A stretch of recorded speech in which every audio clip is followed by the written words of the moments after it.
Welcome to Fantasy Book Review Report for Trudi Canavan's Thieves Magic. The idea behind my fantasy book review report is for me to give you my opinion on the book that I read and just go quickly over the book. I'm not going to go into every single detail of the book, but mostly the major points. Now let's talk about the book. This is an easy to read book with a well done floating narrative that just goes from one kind of a story to another. And the reason I'm saying that is because there's actually two novels in one in this case, and there's a reason for that, and the reason is to keep the reader engaged. Why? Well, because if these two kind of a story arcs were actually separate novels, I would have finished them. Reason being, I would have gotten bored with one, and then with that just one narrative being always kind of a. Due to the way the action is structured in the book, I would have been like, oh my god, oh my god, oh my god, oh my god. It's like a type of a rise, and then it's like, oh well, I had enough of this constant high of emotions, constantly trying to understand what's not understand, but kind of feeling for the characters. That I would say, like, I need a break. And this kind of a situation with this two different protagonists that we have here in the book, whose stories are not even intertwined, at least not yet, as far as I can see. This is what kind of creates those necessary breaks between the action, because it kind of changes scenery. You go through one protagonist story, it changes, it leaves you at one point, changes scenery to the next one. Then once you reaching that peak of saturation, it changed scenery. The book changed scenery again back to the previous protagonist, and this is kind of done the way, let's say, things were done similar to the serial fiction novels back in the 19th century. Now, what you're seeing on the screen right now is it's kind of a graph of the action or drama in the book. So here we have chapter A, chapter B. The action in chapter A builds up to, and somewhere in the middle of the chapter, that's where it will be the peak of all the action, peak of all the emotions, and then everything gets resolved by the end of the chapter. And then again, things build up in chapter B, and then they get resolved by the end of the chapter. That's how most of the books are written these days. That was not the case during the 19th century when the serial fiction was being written. They actually did this all kind of a mirror way. So what you would have is that each chapter, as you can see on the screen right now, would start off at the top of the emotions, top of the action, go down to the middle of the chapter where everything gets resolved, and then builds back up the end of the chapter and leaves you at a cliffhanger. The reason for that was because during the 19th century, when the such writers as Charles Dickens or as Alexander Dumas, the father, was writing novels. They were writing in serial form. They were writing them and publishing them chapter by chapter. Therefore, they needed the readers to be constantly buying. They could not resolve action, because that would mean that people might decide not to buy the next chapter, but keep people hanging and waiting for the next chapter to come out was exactly the way you want to structure your narrative. In this case of this book, that's kind of similar to what happens, is that it builds up, and then, as I said, it moves on to the different protagonists, and while you're reading about the team protagonists, you're always wondering, so what would happen with the previous one? What's going to happen? What's going to happen? That's really well done. Now, also, the two protagonists that I begin are very much relatable. You can understand them. There's no cliches such as, oh, you're the chosen one, you should go do this, this is your quest type of thing that you can see quite often in the fantasy novels. No, these two people are pretty much ordinary people who, through whatever events occur, kind of get caught up in this action, and they end up going on their journeys. And the author makes it quite easy to follow and understand this protagonist as well. Their train of thought is always provided.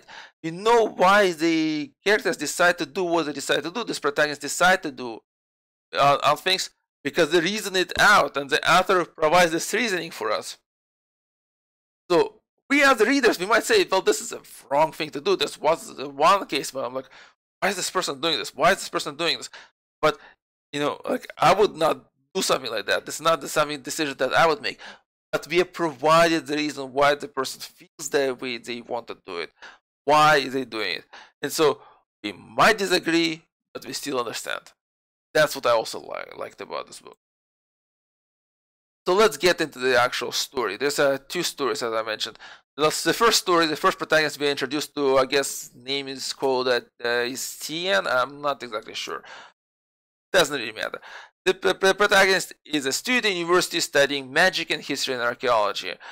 It's a fantasy novel, so magic exists here. Now, he lives in I guess it's something could be similar to early industrial society, similar to the 19th century Great Britain. I would say maybe mid-century, mid-19th century Great Britain, because we given enough of references to such ideas as that this is a imperial power, it's on the island, has a lot of influence, and it seems to be going ahead of all other nations in terms of some of the developments. So, what else that sparks you, or this, what else kind of can be associated in our life, in our current history, our real world history? Well, Great Britain sounds like that. It seems to be that, like I said, the character is living in something maybe Victorian, well, at the same time maybe more Edwardian type of period of history of Great Britain. And he comes across accidentally across this book that sets him off on this world traversing adventure. We have this kind of adventure where we go through different countries. As a result, this is very interesting, and overall, I was very much into this narrative and wanted to know what would happen. The second story, the story is of Rielle. She's the daughter of a very wealthy merchant family. It's the family that's so wealthy that it's almost at the level of the nobles, and that's why she's actually sent to a temple school. The religion has a lot of influence in this world. Now, this might not be the same world as the previous protagonists. It's not very much made clear.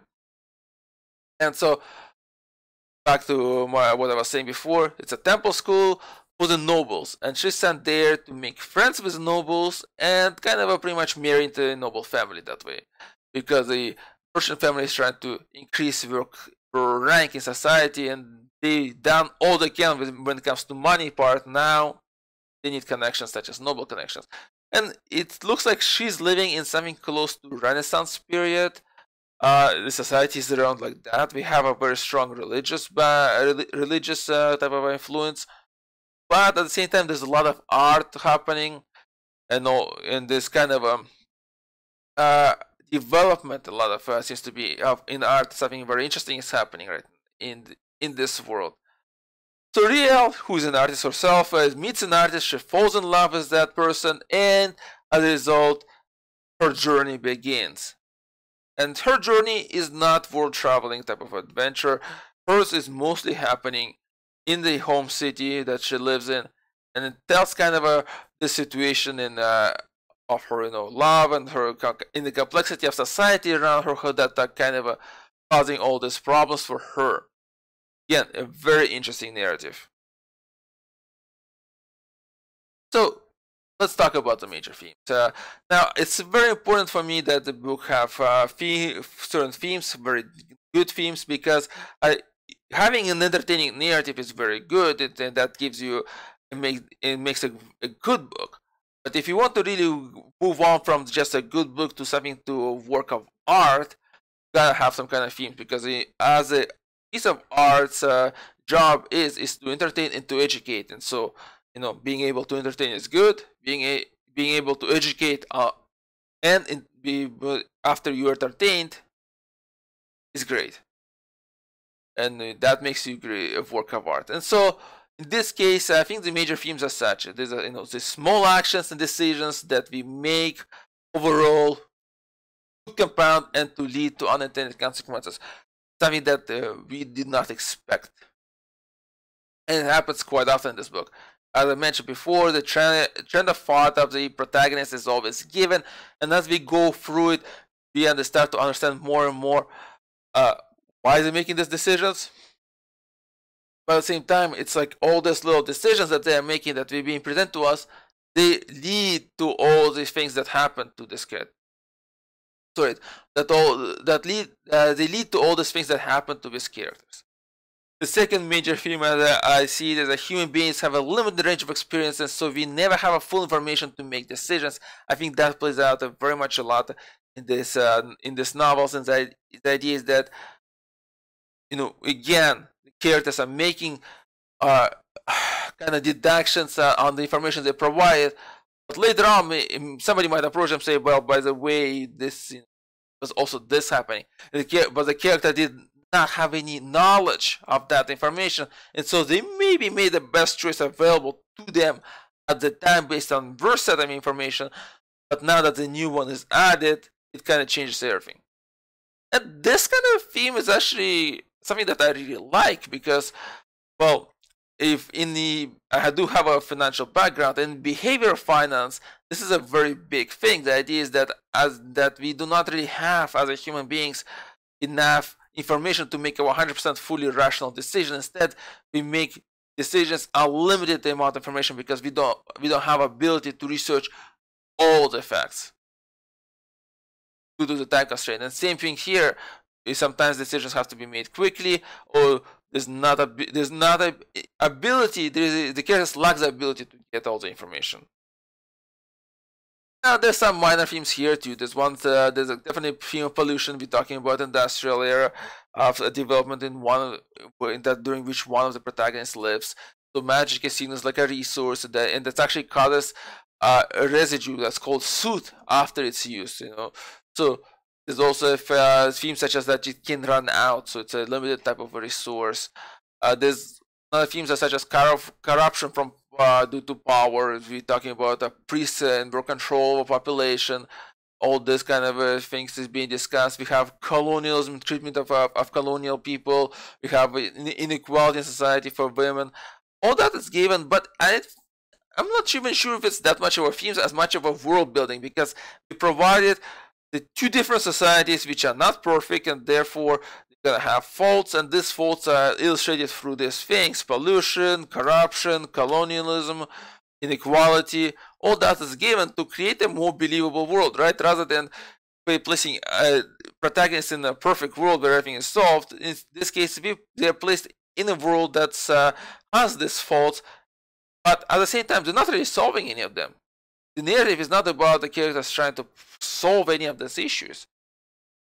So it's completely totally about their own stories and these things are just very much minor. So in the end, it's a good book. It's a very good book, I would say. Very interesting, very good engaging narrative thanks to those two separate protagonists and their stories. The only problem for me is that after I have read it, I put it away.